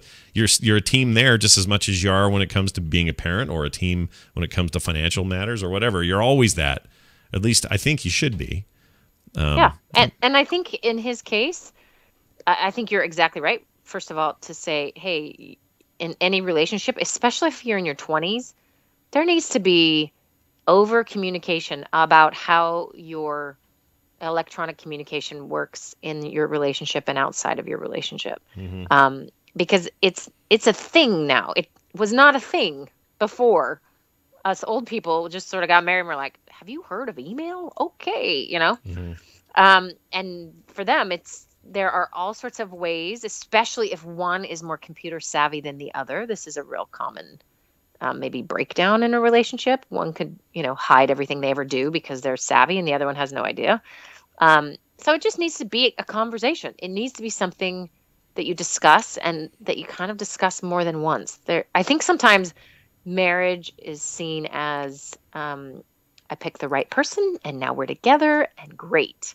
And then when things go bad, I must have picked the wrong person. And it's like, no. In between, you got to do a lot of talking and a lot of, hey, what do you think about this? How do you want to do this? Compromise. And sometimes you're going to argue about the same topic for 30 years. I know that does not sound exciting, but really common to have some things you just maybe never agree on. But how you are going to communicate and use sort of electronic communication is probably a pretty important thing. Those who have little kids start to feel this really strongly, even more so than before you have kids, because suddenly you gotta talk about questions of like, when did they get a Instagram account, or when did they get a phone, for heaven's sakes? Yeah, exactly. Yeah, and how does this all work, and what do we think about this, and and some of your differences start to show up because you think differently. But back to the emailer, I think, the hints he's giving about her personality is that, she, like she said, don't do anything. Just like stop, right? Like chill out. I'm not going to talk to you. Just, I need a minute. So she's really hurt. And it's probably because she does not deserve to be doubted. So then what are you guys going to do? How are you going to mend this? Because you need to say some serious, I'm sorry. Come up with a company policy about how you guys do electronic media, and get a hobby or something while she's gone, because your brain has got too much time. Mm-hmm. Yeah, I could see just that. Going to cycle through and assume the worst. Well, I hope, I don't know. I hope I hope it's a good thing that he kind of barely got the lie out and then admitted to it. Right, immediately, as opposed to dragging it out for a while. Yeah. Right. I feel like or that's could she important. like snap his neck because, she's like an officer. And yeah, dude. She could, boom. See, my brain's filling in all the details. She's awesome, tough, like special forces, and she's going to tear him a new one. But I feel like that's good, right? To be able to get the truth out quick and say, oh, shoot, I've screwed up, and then, apologize like crazy. Like, I feel like he's done the right thing there. And maybe it's that also hints to his deserve level thing a little bit. Like, he's kind of in awe of her. That's at least the vibe I'm getting. Yeah. Glorious. You can't lie for more than 5 seconds to her. Like, she's the shiz to you. And so maybe you're having, when you're alone and bored, you're thinking, well, So look into this. Do I deserve this? Kind of question, and then is there any self-sabotage going on? And sometimes figuring out your self-sabotage is harder than you think, because man, you're good at it and you do it unconsciously. So it's maybe take a friend to lunch and say, let me run by some things in my life. Yeah. And see if they can help you kind of talk through it, because sometimes it's hard to figure it out on your own. It'd be great to talk to your wife about this, see what she thinks, because she probably already has an opinion. Yeah. She's probably like, dude, why are you so insecure? Mm-hmm. Freaks me out. You hear a lot of famous like people, actors, and people who this is their main reason for getting super involved with drugs, for example, because they're now in a world where people are lavishing them with fame and fortune and attention that they don't feel worthy of. Either they didn't earn it, they don't feel like they earned it, or it's just because he's a handsome guy and that's why he got all these roles, or whatever in their head their reasons are for getting what they got, and they feel undeserving of it. You read in some of these biographies, it's like, yeah, that's when I started to numb the pain with, I started doing drugs, or I started, that's when the heroin started, or whatever. And it seems like the important thing to mention here is that everybody has these. I think everyone has some form of these kinds of doubts. Like they're going to have these feelings of, I'm not good enough for this, or wow, why me, or whatever. I mean, you certainly have it when things are going bad. Why not? But have that's it when more it's going good? comfortable for most people, right? Sure. Like, well, then they have a reason, right? If things are going bad, they feel. Like my mother-in-law does this. If something isn't going bad, then you're not living right, basically, is what she says. It's like if things are going really well and you tell her about it, she gets this look on her face like, oh, something's up then. Something's got to be wrong. Yeah. Life's never this good. Some horrible thing must happen soon, which let me create some drama. Yeah, that's a weird mentality, but and that's self-sabotaging on a group, on a collective, right? Yeah. Is and I have seen this quite a bit. I know this is a different subject, but sort of women in their 60s and 70s now who used to be sort of the center of family life, and now they're kind of on the sidelines of their children's lives, and they stir up drama. Like the stuff I've heard, you would die. You're like, seriously, grandma, use that energy for something else. But it's to be relevant. It's to, because sort of drama or emergencies, you feel important. So in his case, I have this thought, did he have, anything in his past, like even childhood, that was sort of like maybe a divorce? Because this is not an uncommon thing when a child of divorce gets married later on, or, gets married in life, is there's this sort of never ending feeling like the other shoe is going to drop. Mm-hmm. Mm-hmm. I have a super cute sister-in-law. Her parents were divorced, and she has had this feeling her entire life. Adam is a good man. Adam's brother is like the better man. No, he's not, don't tell me. No, I mean, he's just like so solid, so good, and he would never harm her. Ever. But she has this sort of feeling like any minute this can all come crashing down. And she read a book, I think maybe we've talked about this on the show, called Legacy of Divorce. It's an interesting book. Let me warn you, it's if you're getting divorced, you should probably read it just to get some information. It's a how-to guide to get divorced the best possible way for your kids. Or it'll scare the crap out of you and you won't get divorced. But someone followed these kids for 25, 30 years and sort of saw the outcome. And one of the common outcomes is this chronic feeling of the other shoe's going to drop. So if that's the case, you may do things to try to protect you or change that feeling, like have something go wrong. Because something going wrong feels more like home. Does that make sense? It's right. You're expecting it so much that when it doesn't happen, you don't want to be caught off guard. So you're going to make it happen so that you... Right. You can control it better if it's happening and if you make it happen. Yeah, I have nameless friends who do that, and it's painful to watch. Like you just watch them. It's weird because they don't know they're doing it. Maybe they do know. I don't know. It's hard to tell because sometimes it's so overt. It's like, what happened this week? I got in an accident, and then find out later that they like did it on purpose or something. Just so they can. I don't know. It's like a weird, chronic. I need something bad happening all the time so I can make sure that everyone knows that something bad is happening. Right. And I know a lot of people who have bad things happen or going through struggles or whatever, but they don't. They're not plastering it on billboards and telling everybody about it. They're sort of quietly trying to work through it and get the job done. But the mentality of, it just always seems so antithetical to the original point I had, which is survival. It seems so anti-survival to put yourself in a position of weakness or struggle. To intentionally cause. But take for example, if your core issue is that you don't feel very good about yourself, and you are going along in life, and suddenly, like maybe you broke your arm, and everyone and their dog signed their name on your arm, and these are people who maybe didn't talk to you before, or you got a lot of sympathy, or someone brought you dinner, or someone shoveled your walk. You got this sort of reward that you never had before.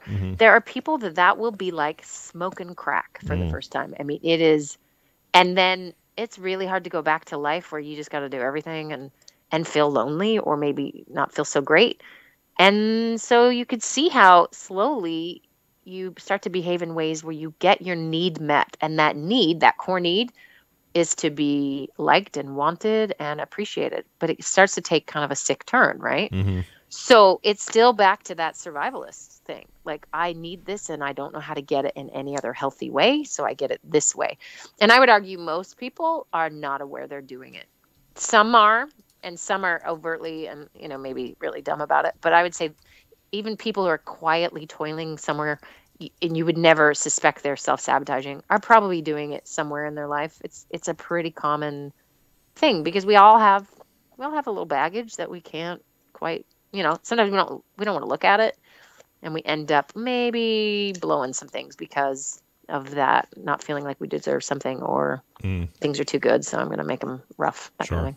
Well, I'm curious about how this one turns out. So, listener, Jim, if that is your not real name. Which it's not. It's not. Send us a follow-up and let us know how it goes. My guess is, too, this is a situation where she's super busy with her training, and he's less busy and going, hey, what's going on? What's going on over there? Hey.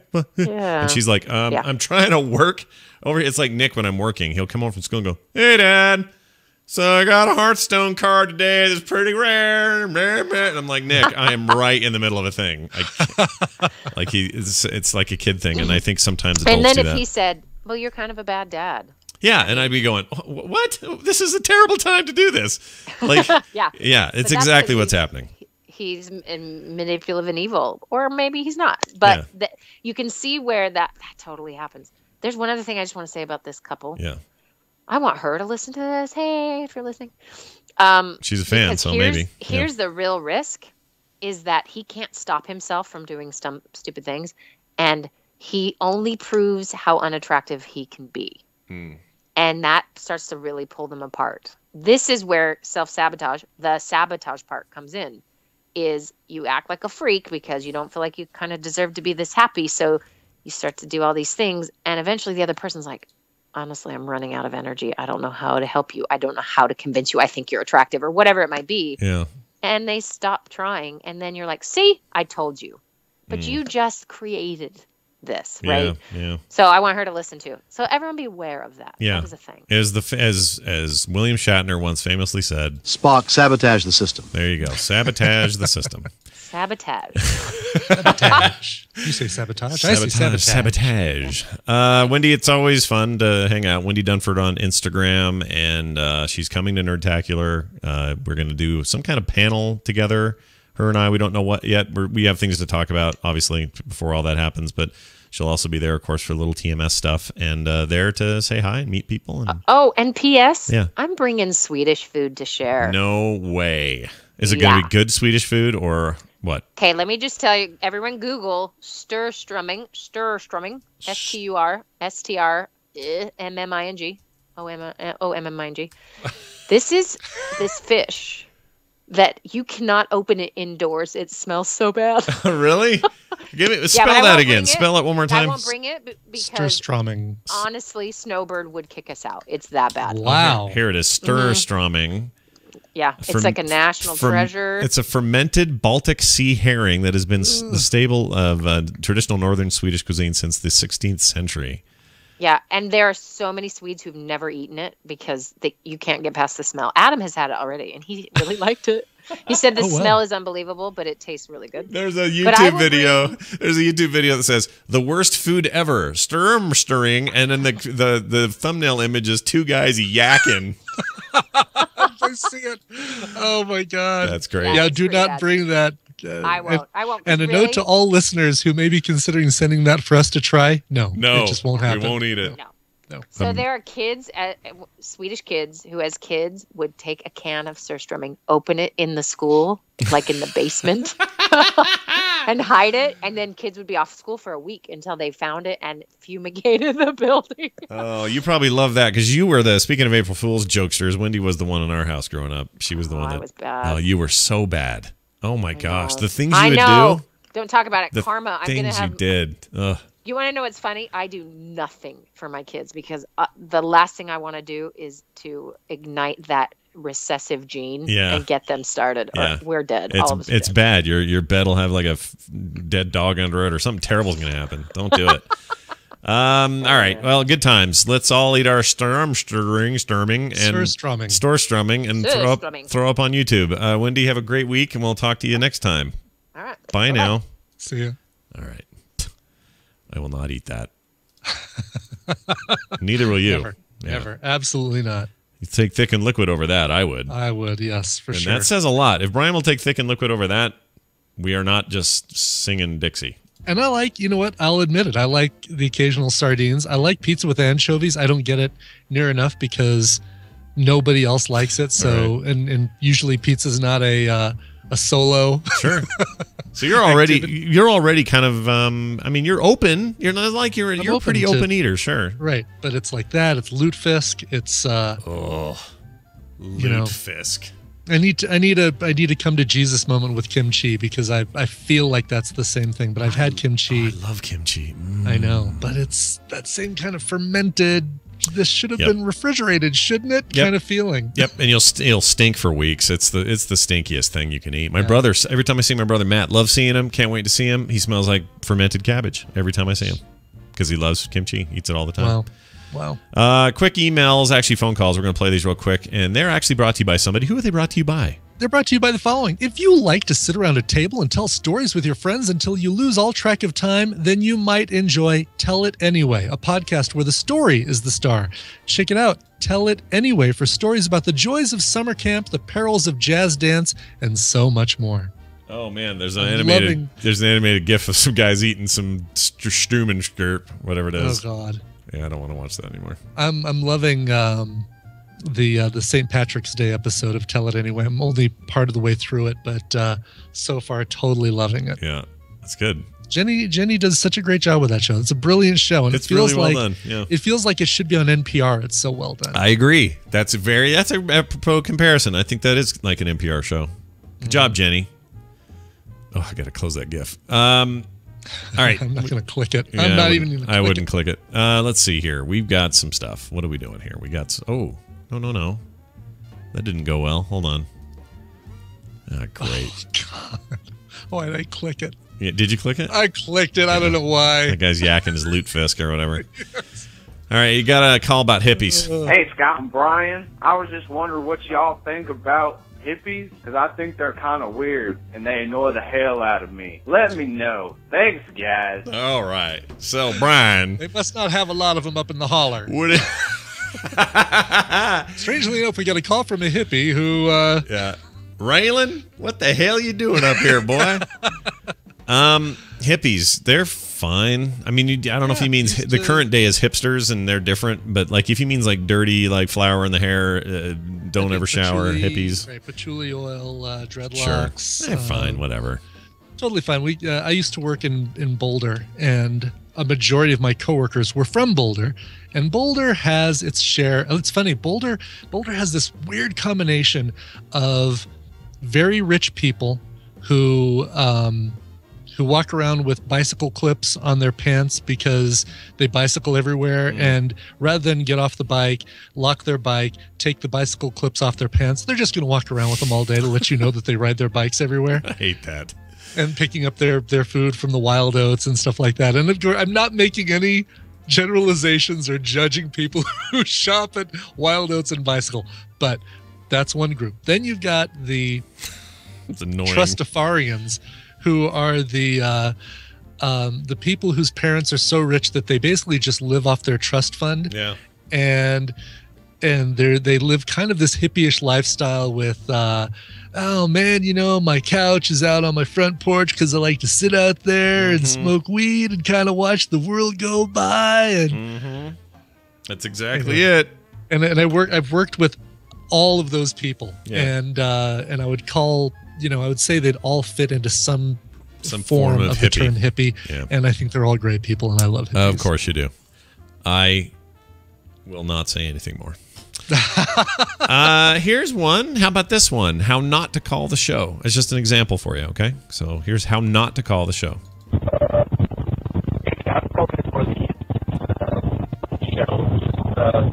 All right, there you go.